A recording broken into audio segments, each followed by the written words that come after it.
하나님 말씀 증거하도록 하겠습니다. 벌써 12월 달입니다. 제가 작년에 처음 왔을 때 김장을 하고 그 다음 주에 왔는데 이번 주에 김장이 끝났죠. 그러니까 제가 딱 정확히 한 사이클을 돌았더라고요. 그래서 한 해를 뒤돌아보면서 작년에는 모든 게 막 뒤숭숭했거든요. 사역지도 옮겨야 되고 이사도 해야 되고 또 둘째는 수술해서 병원에 있고 모든 것이 되게 복잡해져 있었는데 1년이 지난 지금 그 시간들을 다 돌아보니까 이 말씀이 딱 생각이 나더라고요. 우리가 가장 잘 알고 우리에게 익숙하고 외워지고 있는 이 말씀, 여호와께서 정말로 도우시고 지키셨구나. 저뿐만이 아니라 여러분에게도 이런 은혜가 있었는 줄 믿습니다. 우리 옆 사람에게 이렇게 서로 고백하겠습니다. 주님께서 올 한 해 여러분을 지키셨습니다. 인도하셨습니다. 도우셨습니다.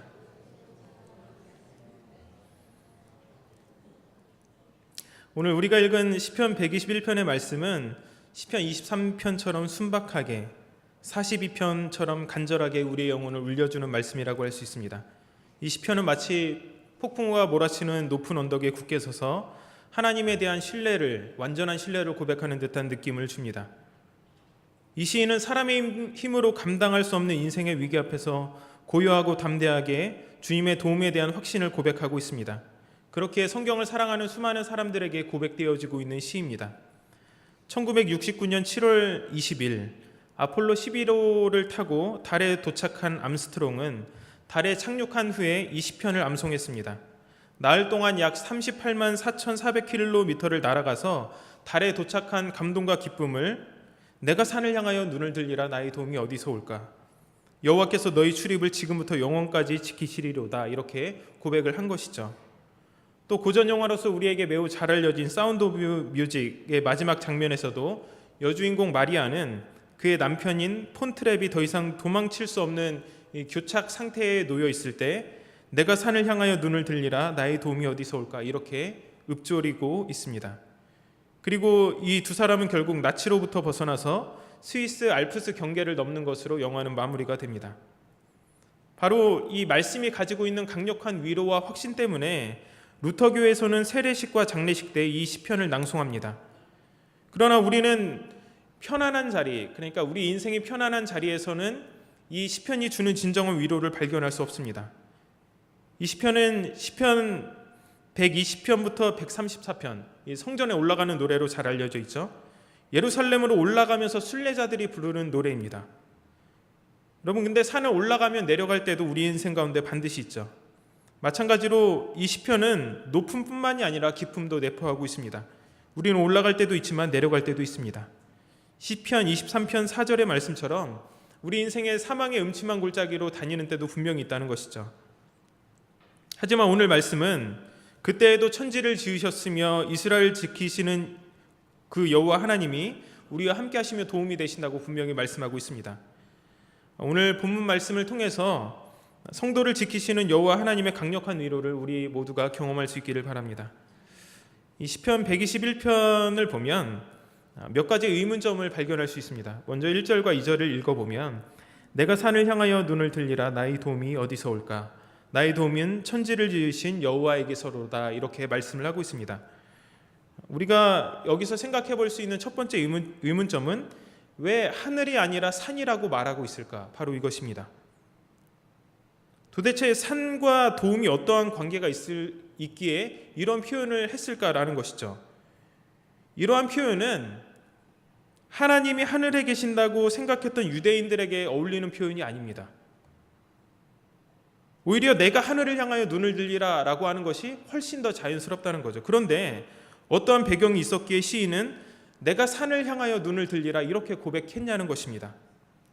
두 번째는 산이 아니라 산들이라는 것이죠.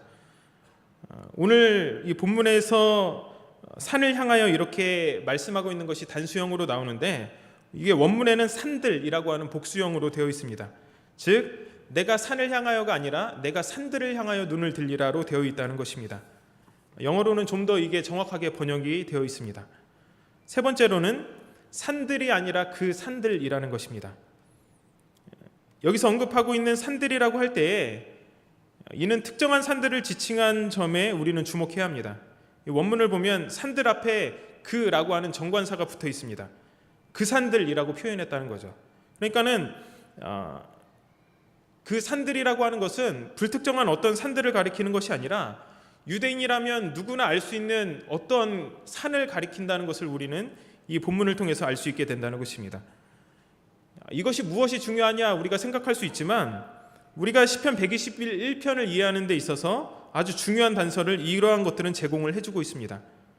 본문에 대한 정확한 이해가 있으려면 그러므로 우리는 오늘 시편의 기자가 콕 집어서 가리키고 있는 그 산들에 대한 행방을 알아야겠죠. 그렇다면 도대체 이 유대인들이 얘기만 하면 누구나 알만한 그 산들의 행방은 무엇일까요? 어디를 말하는 것일까요? 여러 가지 정황상 이 산은 천혜의 요새였던 예루살렘을 말하고 있습니다. 말씀드린 것처럼 이 시편 120편부터 134편의 표제는 성전에 올라가는 노래, 예루살렘을 향하여 올라가는 순례자들이 불렀던 노래입니다. 또 한 가지는 예루살렘이 가지는 지리적인 위치 때문에 바로 이 산들을 예루살렘이라고 볼 수 있다는 것입니다. 예루살렘을 다른 말로 여부스 성읍이라고 하는데 다윗이 그곳을 점령하기 전에 여부스 족속이 거기에 살고 있었기 때문이죠. 다윗은 헤브론에서 7년간 통치를 하다가 예루살렘과 가까운 여부스 성읍이라고 불리는 곳에 와서 나머지 33년을 다스립니다. 근데 이곳이 수도로 정하기에는 정말로 알맞은 곳이었습니다. 왜냐하면 이 여부스 성읍은 골짜기를 끼고 산들로 둘러싸여 있었기 때문입니다. 그러니까 천혜의 요새였던 거죠. 여부스 성읍은 북쪽을 제외하고 모두 골짜기로 둘러싸여 있습니다. 그래서 서쪽과 남쪽은 흰놈의 아들 골짜기, 동쪽은 기드론 골짜기, 뒤에는 북쪽으로는 산이 있고, 그러니까 천혜의 요새였던 거죠. 이 기드론 골짜기에서 여부스 성읍을 위로 올려다 보면 매우 가파르게 보입니다. 만약에 적군이 이곳에 쳐들어와야 했다면 엄청난 희생을 감수해야 했죠. 말 그대로 천혜의 요새였던 것입니다. 이집트 땅에서 탈출해서 다윗 왕에 이르기까지 단 한 번도 수도다운 수도를 가져보지 못했던 이스라엘은 방황의 역사를 가진 쓰라린 아픔이 있는 민족이었습니다. 언제 어디서 생명을 잃어버릴지 모르는 그들의 위태로운 삶에서 하나님은 단순히 종교 행위를 하는 정도가 아니라 그야말로 그들의 생명을 걸고 의지해야 했던 분이었다는 거죠. 광야에서 만나와 메추라기, 그리고 구름기둥, 굴기둥, 강한 적들과의 전투에서도 그들이 무슨 전투를 해봤겠습니까? 근데 그 가운데서도 하나님께서 이기게 하셨던 것은, 그래서 하나님의 보호하심을 체험했던 것은 바로 이러한 이유가 거기에 들어있는 것입니다. 이 하나님 아니고는 그들을 도울 만한 것이 아무것도 없었다는 거죠, 이 세상에는. 그래서 때때로 어리석게 불순종했지만 결국에는 하나님만 의지했던 것입니다. 그런데 여러분, 여부스 성읍이 그들의 안전을 보장하게 되었을 때 상황이 이제 뒤바뀐 것입니다. 반전이 일어나게 되는 거죠. 동쪽과 서쪽 그리고 남쪽에 자리 잡고 있는 든든한 방패가 되는 산들, 그리고 앞편의 골짜기 그리고 뒤편의 산들, 이것이 안전한 보호막이 되어서 그들을 적군의 위협으로부터 지켜주었던 것입니다.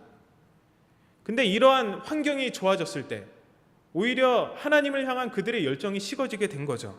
살만해지고 편안해지자 출애굽에서 지금까지 그들을 신실하게 인도하셨던 하나님을 잊어버리게 된 것입니다.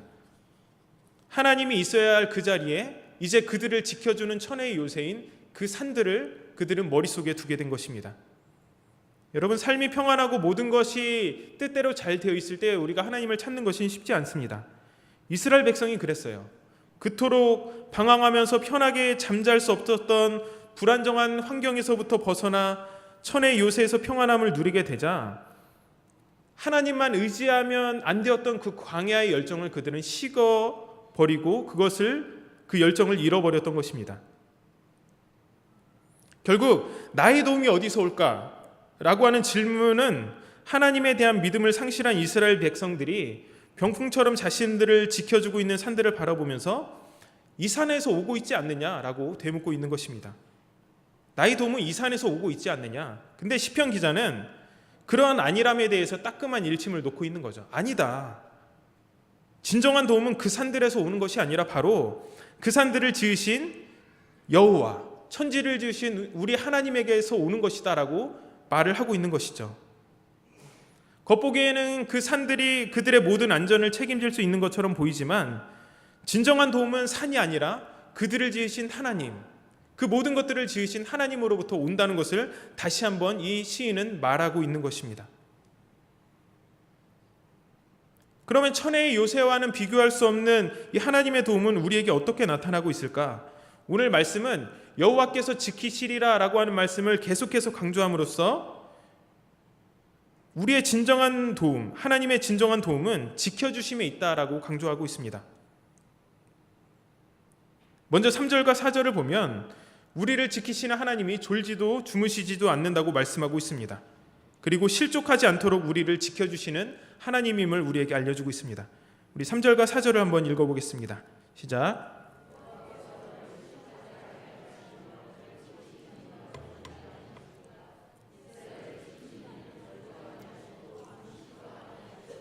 아멘. 여호와 하나님께서 지키시고 졸지도 주무시지도 아니하신다. 그래서 우리 이거 다른 말로 그렇게 말하죠. 옛날 어른들이 불꽃 같은 눈으로 우리를 보호하신다. 우리 하나님 그런 분이시라는 것입니다. 그런데 이러한 사상은 계절의 신이었던 가나안 신 바알과는 다릅니다.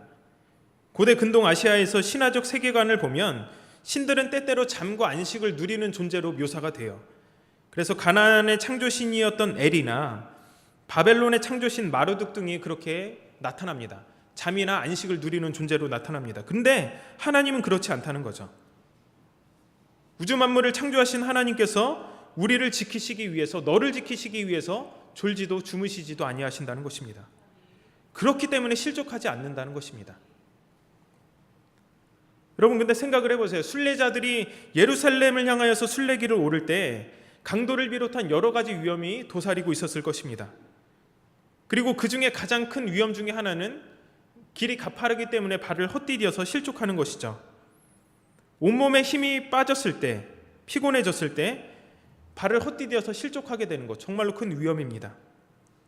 제가 군대에 있을 때 특전사훈련의 꽃이라고 할 수 있는 천리행군을 하다 보면 하루에 15시간 이상씩 걷거든요.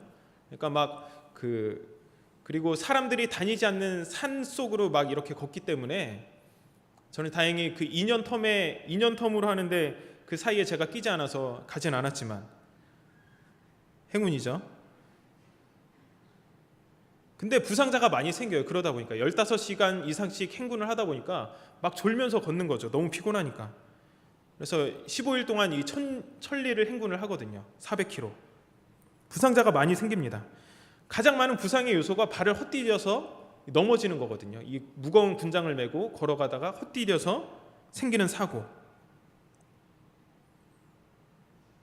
근데 여기 나타난 하나님은 선한 목자로서 순례자들을 끝까지 인도하여 주시고 발이 헛디디지 않도록 지켜주시는 분이시라는 것입니다. 졸지도 주무시지도 않기 때문입니다. 부모가 아이를 보호하며 지키기 위하여서 눈이 늘 아이를 향해 있을 때에도 잠깐 한눈을 팔면 사고가 생깁니다. 잠깐 한눈을 팔아도 그 순간을 놓쳐서 사고가 생기게 되는 것이죠. 근데 하나님의 눈은 한순간도 우리를 떠나지 않는다. 여러분 지난 1년간을 한번 생각해 보십시오. 정말로 그렇지 않았습니까? 우리가 때때로 위기라고 생각했던 인생의 많은 그 순간들 돌아보면 그 순간은 위기였지만 그 순간에도 하나님은 우리를 지키시고 계셨고 돌보시고 계셨습니다. 지켜보고 계셨습니다. 그러므로 창조시인 시편 19편 6절을 보면 그의 열기에서 피할 자가 없도다 이렇게 말씀하고 있는 것입니다. 우리 주님은 늘 깨어 계시는 하나님이십니다. 그래서 루터는 이 시편을 위로의 시편이라고 말합니다. 그리고 이렇게 첨언하고 있습니다. 우리는 늘 깨어서 주님의 도움과 보호를 기다려야 한다. 우리는 하나님이 자는 것 같고 코를 고는 것 같은 느낌을 받을 때가 있다. 이런 일은 결코 일어나지 않지만 우리는 하나님에 대해서 늘 그렇게 느끼고 생각한다. 그러나 하나님은 늘 깨어서 우리를 지키신다. 만약 우리가 견고하게 서 있다면 그 사실을 배울 것이다. 우리가 환난 중에 그 시간들을 걸어갈 때 때때로 이러한 것들을 느끼게 되죠. 하나님 조는 거 아니실까? 주무시는 거 아니실까? 그래서 그런 때 기도하면 우리의 기도는 허공을 울리는 공허한 메아리 같고 하나님의 침묵은 우리의 믿음을 조롱하고 시험하는 것처럼 느껴지기도 합니다. 근데 여러분 그때마다 이 시편의 말씀을 우리는 반드시 기억해야 합니다. 그분의 얼굴과 눈은 우리를 결코 떠나지 않습니다. 늘 우리를 향하여 있습니다. 그러므로 우리는 찬송가에서 고백하는 것처럼 주 너를 지키시리, 늘 지켜주시리, 이렇게 담대하게 고백할 수 있는 것이죠. 오늘도 우리가 이 말씀이 끝나고 나면 기도를 할 텐데, 기도 가운데 졸지도 주무시지도 아니하시고 우리 기도를 1년간 신실하게 들어주셨고 또 오늘도 그렇게 하실 하나님을 바라보시면서 기도의 자리로 나아가시기 바랍니다. 두 번째로, 우리 하나님께서는 권능의 그늘 아래 보호해 주시는 하나님이시라는 것입니다. 5절과 6절의 말씀을 같이 읽어보겠습니다. 시작.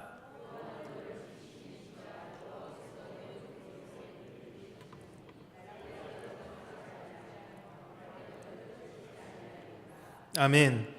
시인은 하나님이 졸지도 주무시지도 않는다고 먼저 말씀을 하고, 이제 더 나아가 여호와는 너를 지키시는 이시라, 그래서 내 오른쪽에서 내 그늘이 되신다라고 말씀을 하고 있습니다. 오른쪽은 우리가 잘 아는 것처럼 보호와 지원을 의미하는 곳이죠. 그래서 주로 친구나 동맹군이 차지하는 장소고, 법정에서는 증인이 피고를 옹호하는 자리입니다. 이게 하나님께 쓰이면 그분의 능력과 권능을 의미하게 되죠. 또 그늘, 이것은 하나님의 보호의 영향력이 미치는 범위를 우리에게 알려주고 있습니다. 사사기 9장을 보면 이러한 사상이 잘 나타나 있습니다. 일명 요담 우화로 잘 알려진 말씀이죠. 이 기드온의 아들이었던 아비멜렉이 왕이 되기 위해서 형제 70명을 한 바위에서 모두 사륙하죠. 그 중에 가까스로 살아남은 요담이 아비멜렉이 왕이 되는데 결정적인 역할을 했던 세겜 사람들에게 이야기 하나를 들려주는데, 그게 요담 우화입니다. 나무들이 기름을 부어 왕을 세우기 위해서 감람나무, 무화과나무, 포도나무를 찾아가는데 다 거절을 해요. 마지막으로 가시나무를 찾아갔을 때 가시나무가 교만하게 이렇게 말을 합니다. 사사기 9장 15절입니다. 가시나무가 나무들에게 이르되, 만일 너희가 참으로 내게 기름을 부어 너희 위에 왕으로 삼겠거든 와서 내 그늘에 피하라. 그리하지 아니하면 불이 가시나무에서 나와서 레바논의 백향목을 사를 것이라 하였느니라. 내 그늘에 피하라. 여기서 내 그늘에 피하라라고 하는 말은 내 다스림, 내 보호 안으로 들어오라는 말입니다.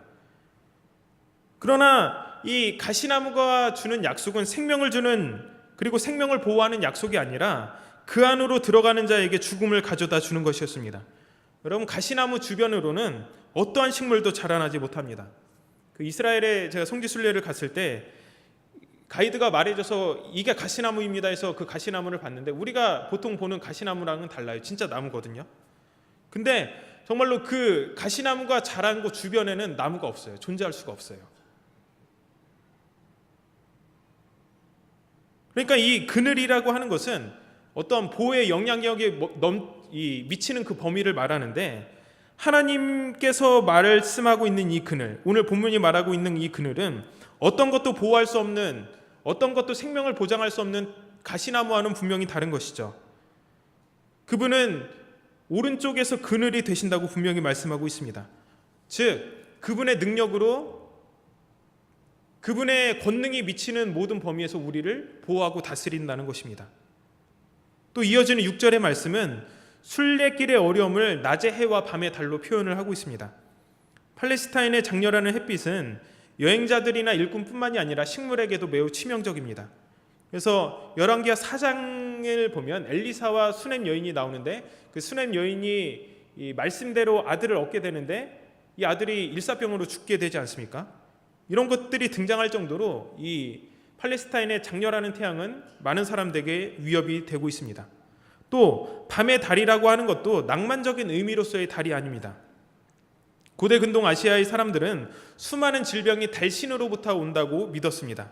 그래서 말라리아, 간질, 문둥병, 이런 질병과 늪과 호수에서 나오는 이 가스가 병을 일으키는 것도 달신의 변덕으로 그들은 믿었습니다. 어떤 분들은 이 6절의 말씀이 일교차가 커서, 단순히 일교차가 커서 사람의 건강에 치명적인 이스라엘의 날씨가 주는 위험으로부터 하나님이 지켜주는 것이다, 이렇게 말하기도 합니다. 하지만 본문은 단순히 낮의 뜨거움과 밤의 차가움을 넘어서는 의미가 있습니다. 더 깊은 이 신화적인 차원의 이것을 들어가 보면 낮을 주관한다고 믿었던 태양신과 밤을 주관하는 달의 신도 모두 헛된 것이고, 어떤 영적인 공격으로도 우리를 해칠 수 없다는 것입니다. 왜요? 권능의 그늘 아래 우리를 도우시고 지키시는 하나님이 있기 때문입니다. 이처럼 하나님의 보호는 절대적이라고 할 수 있습니다. 우리가 가진 경제적인 풍요와 안정된 삶이 우리를 지키는 것이 아닙니다. 호세아 시대의 이스라엘 백성들은 그들이 누리고 있는 모든 풍요로움이 바알 아세라로부터 왔다고 생각을 했습니다. 그리고 누리고 있는 곡식과 새 포도주와 은과 금은 하나님으로부터 왔는데 그들은 눈에 보이는 우상을 의지했습니다. 여러분, 그러나 우리가 기억해야 될 것은 우리가 누리고 있는 모든 것은 하나님으로부터 왔다는 것입니다. 제가 주중에 이 성경 공부 이제 거의 마지막 시간을 했는데 다음 주에 마지막 시간을 끝내는데 주기도문을 공부하면서 오늘 우리에게 일용할 양식을 주옵시고 여기에 나타나고 있는 것이 바로 그것입니다. 우리가 인간다운 삶을 살아가기 위해서 필요한 모든 것들, 이것들을 하나님께서 우리에게 공급해 주신다는 것이 그 말씀 속에 담겨져 있습니다. 우리가 누리는 것, 경험하는 것, 이 세상에서 우리가 하나님의 은혜로 살아가는 그 모든 것들, 우리의 것이 하나도 없다는 거죠. 그래서 우리는 일상에 필요한 모든 것이 하나님으로부터 왔음을 고백하며 주기도문 가운데 오늘 우리에게 일용할 양식을 주옵소서 이렇게 간구하는 것입니다. 우리가 이 믿음을 가질 때 우리를 속박하는 주변의 것들로부터 훨씬 자유로워지지 않을까 생각을 합니다. 올해도 하나님께서는 절대적인 권능으로 우리를 지금까지 이끄셨습니다.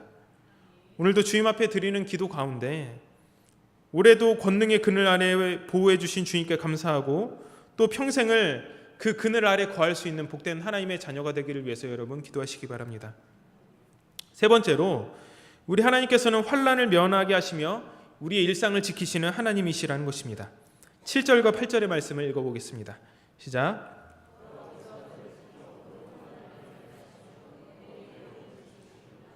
여호와께서 너희 출입을 지금부터 영원까지 지키시리로다. 아멘. 시인은 주님께서 자신을 지키심을 7, 8절에서 세 번에 걸쳐서 강조해서 말씀하고 있습니다. 이 주님이 지키시는 영역이 점점 확대되어 가다가 마지막에 한마디로 모든 환난에서 우리를 지키신다는 말로 맺고 있습니다.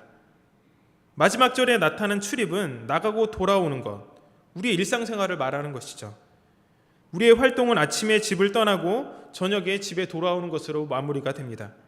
이 출입 속에는 우리의 모든 생활과 그리고 활동이 담겨 있습니다.